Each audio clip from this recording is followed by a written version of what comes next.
Aujourd'hui, je vous propose un taboulé. Alors, un taboulé plein de saveurs, hein, des saveurs un peu à la marocaine. Je vous propose ça en fait pour vous montrer qu'on peut faire un taboulé à base de chou-fleur. Donc, on va travailler le chou-fleur et en faire une semoule. Et c'était ça que je trouvais intéressant.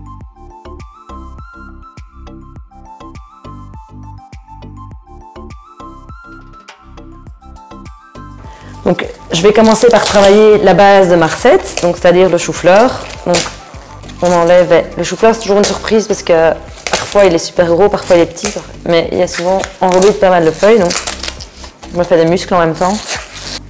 Et donc j'enlève le cœur.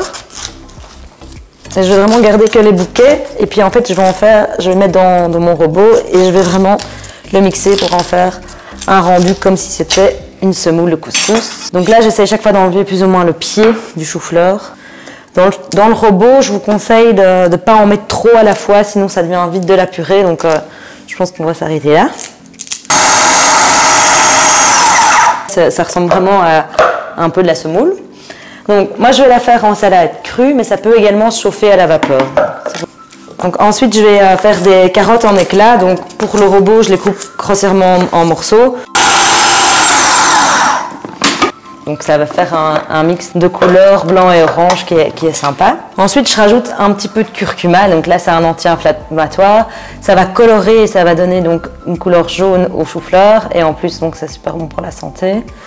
Je vais presser une orange. Pour donner un petit goût sucré, je vais mettre des petits raisins sultana.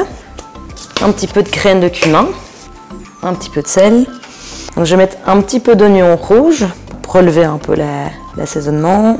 Un peu de concombre, de la menthe ciselée, donc fraîche, et des petits piments. Je vais rajouter de la grenade pour donner un petit côté aussi frais et croquant. Donc, j'assaisonne avec mon huile d'olive. Je vais rajouter un petit peu de citron. Donc, je vais le dresser dans un emporte-pièce. Toujours bien tasser dans l'emporte-pièce parce que sinon, pour éviter que ça s'effondre. C'est un chouette plat à proposer accompagné d'une viande ou pour un barbecue. Donc voilà.